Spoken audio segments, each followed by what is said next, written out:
E aí, meus bidos híbridos? Bom, galera, hoje eu vou falar sobre a nova série que entrou para o catálogo da Netflix, que trata sobre pandemia, sobre híbridos, sobre a natureza, sobre o quanto a gente afeta o mundo e o quanto o mundo pode nos afetar e o quanto a gente pode ter preconceito das coisas e o quanto é sempre bom estar aceitando coisas novas. Então, é uma série que eu realmente estava com uma certa expectativa pela adaptação da HQ, por terem várias críticas boas, mas ao mesmo tempo eu não esperava acabar curtindo tanto a nova produção, que prova que a Netflix pode acertar quando ela quer. Vamos falar sobre a primeira temporada, sem spoilers, de Sweet Tooth. So nature made everyone sick. And then a miracle happened. They called them hybrids. Your kind. Is anyone out there like me? I need to find them.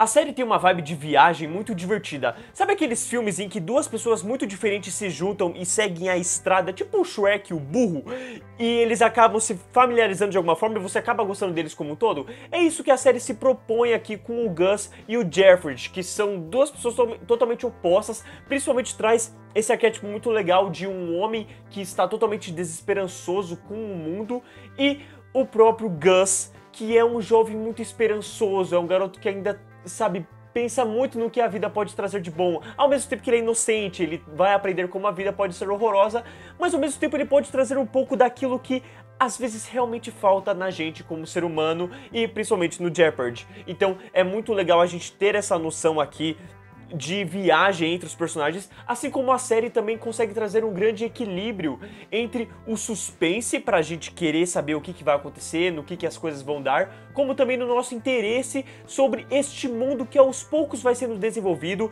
A série mesmo, ela se divide em vários núcleos para mostrar o vilão, as pessoas os adolescentes, a pessoa que fugiu do mundo exterior e a pessoa que está conhecendo o mundo exterior. Então você tem toda essa tática muito legal que funciona muito bem para a série e por mim não teve nenhum incômodo. Eu acredito que todas elas são interessantes de alguma maneira. Eu acredito que a parte do vilão talvez seja um pouco clichê demais, é muito caricato. O vilão em si me lembrou muito o vilão do Sonic, o Robotnik, né?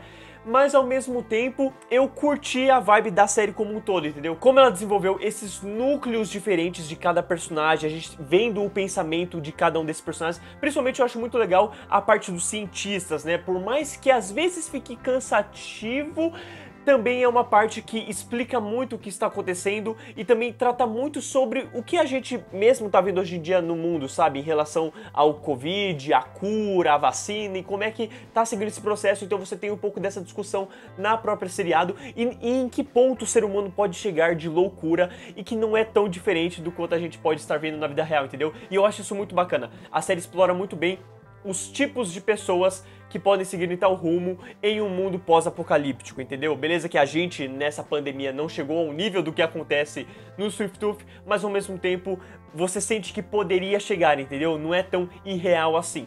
Contudo, eu devo fazer uma crítica aqui à infantilidade da série. Beleza que a série nunca se propôs a ser algo sério, a ser algo dramático, como até mesmo é nos quadrinhos, só que aparenta nos quadrinhos, ela é bem mais séria do que na série aqui, que tem uma vibe mais Disney, por assim dizer.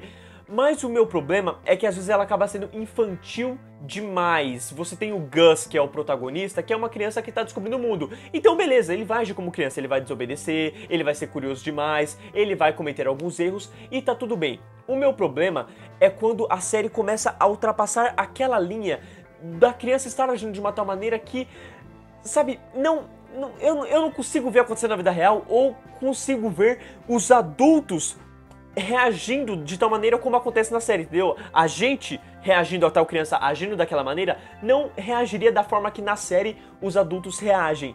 Então eu tive esse problema com a série em quesito da infantilidade, que aos poucos ela vai se perdendo durante a temporada, ela vai mesmo amadurecendo como junto com o próprio protagonista, né, de uma certa forma. Então tem até uma conexão muito legal aí, mas me incomodou principalmente cenas como essa. Vamos com ela, por favor. Não.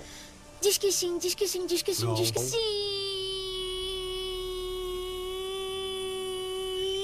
Tá bom, tá bom.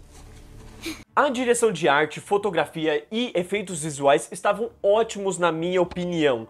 Eu acredito que tem alguns pequenos erros, tem alguns momentos que talvez tenha faltado uma renda para o seriado, principalmente em um dado momento em que este trio aqui está caminhando para pegar um trem.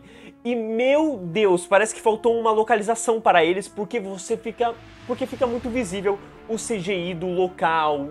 Cada momento ali, onde foca no Gus, principalmente que eu sempre digo que tem esses erros com efeitos visuais. Quanto mais você foca no rosto do personagem, mais fica visível o fundo de tela verde atrás dele.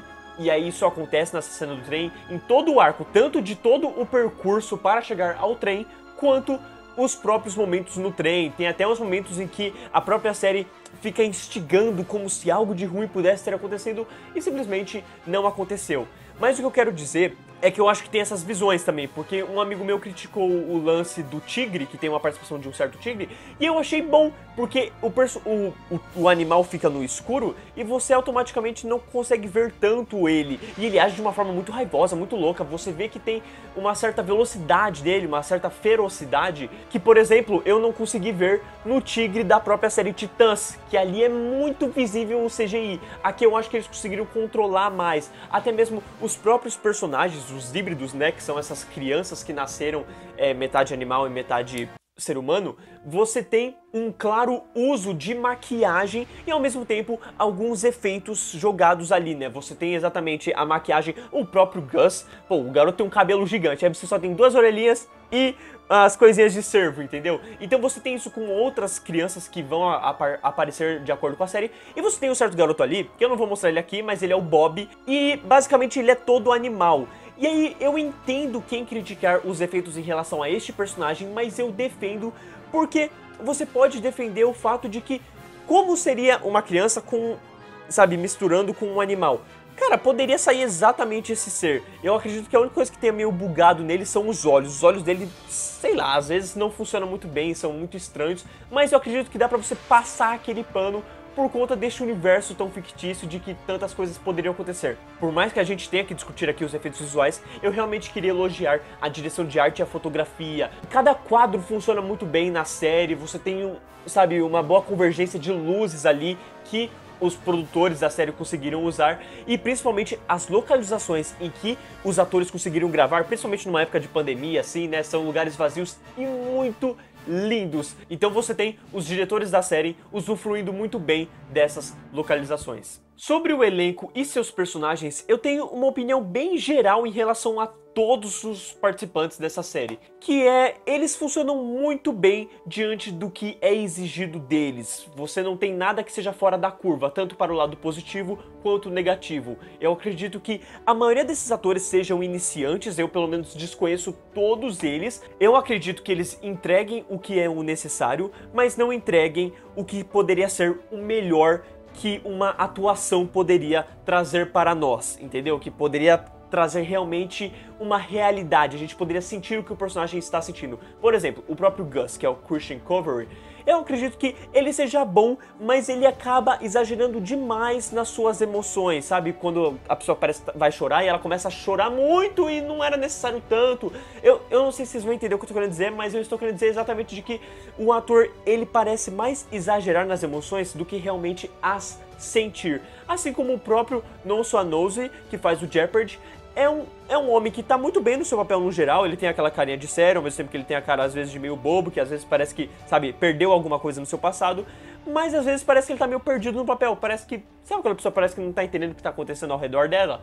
Então, às vezes eu senti isso com o ator, mas o que eu tô querendo dizer não é que os atores são ruins, eles simplesmente não entregam o 100% de um potencial. Eles são bons, mas são bons naquela média, entendeu? Não é grande coisa e também não é uma péssima coisa. E ao mesmo tempo, eu diria que você percebe um bom amadurecimento dos atores em seus personagens de acordo com a temporada. Eu acredito até mesmo que possa ter tido aquela parada do ator estar se encaixando e entendendo mais o seu personagem de acordo com o tempo em que ele foi entendendo o personagem e atuando com o personagem, e isso é completamente normal. A trilha sonora é bem boa. Eu acredito que a série em si tenha ótimas músicas bem utilizadas, mas talvez não tenha tido as melhores escolhas musicais.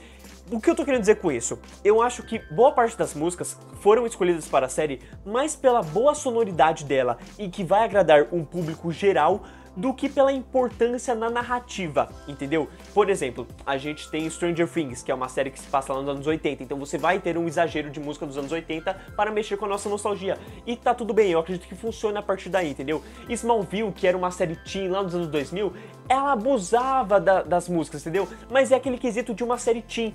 Sweet Tooth é uma série que, por mais que ela tenha um lado infantil, onde você talvez busque agradar a várias pessoas, ela tem uma vibe muito artística e fantasiosa, e eu acredito que a série deveria adentrar a mais isso, entendeu? A focar mais em uma trilha sonora original do que a utilizar musiquinhas para usar em momentos pequenos e específicos ali, principalmente em finais de episódio. Sabe, final de episódio começa a tocar uma musiquinha super legal assim, pra mexer com você, e, sabe, dependendo não é exatamente aquilo que deveria estar ali. Eu pelo menos senti isso com boa parte das músicas, mas eu digo que não foram com todas. Por exemplo, tem um dado momento em que o Gus descobre a música. Esse momento é muito bacana, é muito bem utilizado a trilha sonora. Assim como lá pro último episódio, bem nos últimos 5 minutos, toca uma música que, sabe, combina com o momento, combina com o que tá acontecendo e com o que vai te levar para a segunda temporada. Então eu acredito que tenha tido mais um problema com isso e que eu pelo menos tive com a trilha sonora em relação às músicas utilizadas. Porque se você for pensar na trilha sonora original criada para a série, eu achei sensacional, eu acho que traz muito bem a ambientação do que a série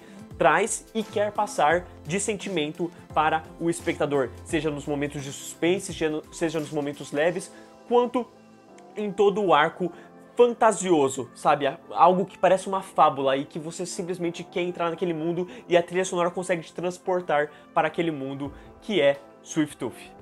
As várias mensagens que a série tem para nos passar são essenciais e muito precisas para os tempos atuais. Os subtextos são incríveis, a relação que fazemos com a pandemia é chocante. Claro que a série aproveita o que estamos passando para ter personagens usando máscaras e tomando cuidado com o contato, mas saber que este tema era abordado de uma forma minimamente parecida num quadrinho de 2009, caraca!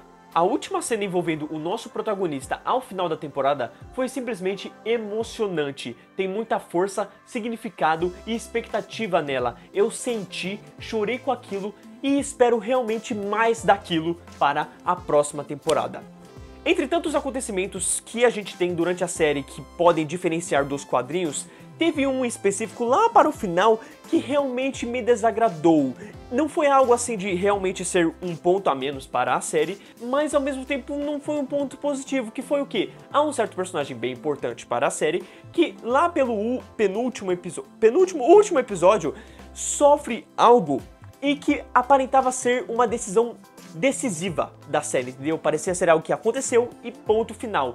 E aí, do nada, a série meio que mostra que não é um ponto final, que esse não é o fim e que, sabe quando parece que as coisas poderiam ser mais intimistas, mais realistas, ter um peso maior, um tom maior para a série de algo pesado, e aí parece que deu um pé pra trás, assim, simplesmente porque, não, vamos deixar algo mais feliz, algo mais esperançoso, e aí eu gostei, mas eu não gostei, sabe, é legal por conta do personagem, mas ao mesmo tempo você não gosta porque você fala, poxa, teria sido muito legal se tivesse tomado essa decisão, porque teria sido muito corajoso, entendeu? E a gente gosta de coisas corajosas. Eu só quero dizer que, em relação a quadrinho e série, eu não quero nenhum comentário aqui sobre as diferenças, porque eu quero descobrir tudo sozinho quando eu pegar o quadrinho na mão, assim, porque eu vou pegar uma hora e aí eu vou ler e aí a parada vai ficar muito louca, entendeu? Mas, enfim, Sweet Tooth era uma série que estava faltando e apareceu para aquecer os nossos corações. Ela é a prova de que a Netflix ainda pode trazer adaptações fiéis, sem seguir tudo, como fez com Demolidor e aparenta estar fazendo com Umbrella Academy. Ela é fofa, intrigante, nos entrega personagens cativantes e um universo diferenciado que pode ser bem explorado. Mesmo com toda a vibe infantil que a série nos entrega para agradar todos os públicos, é uma temporada que ainda assim vai amadurecendo com o tempo, principalmente em seus 2 últimos episódios, quando todas as tramas abordadas se encontram, relacionam e são abordadas de uma maneira séria que não perde o lado doce de Sweet Tooth ser. Então, meus bidos híbridos, Deixem aí nos comentários o que vocês acharam da primeira temporada de Sweet Tooth, se agradou vocês, se vocês não gostaram, por que vocês não gostaram, por que vocês gostaram, beleza? Eu quero entender o sentimento de vocês em relação a essa série, se vocês acharam a coisa mais perfeita do mundo, se vocês não acharam tudo isso, acharam que foi lento demais, eu pelo menos não achei lento, eu achei que todos os episódios passaram super bem assim. Talvez os primeiros episódios, que eles tinham quase 1 hora, eu achei que tava meio demais. Depois ficou uns 40 minutos de episódio, ficou bom pra caramba, e eu não senti o tempo passar depois disso, principalmente quando parece que a série vai se encontrando de verdade. Então é algo que eu estou com bastante expectativa para a segunda temporada, principalmente com o final dessa temporada que, nossa, prometeu demais, e eu tô animado pra ler os quadrinhos, ver como é que acontece, pra ver como é que a série vai adaptar de uma forma diferenciada. Eu agradeço muito a presença de vocês até aqui, valeu, falou!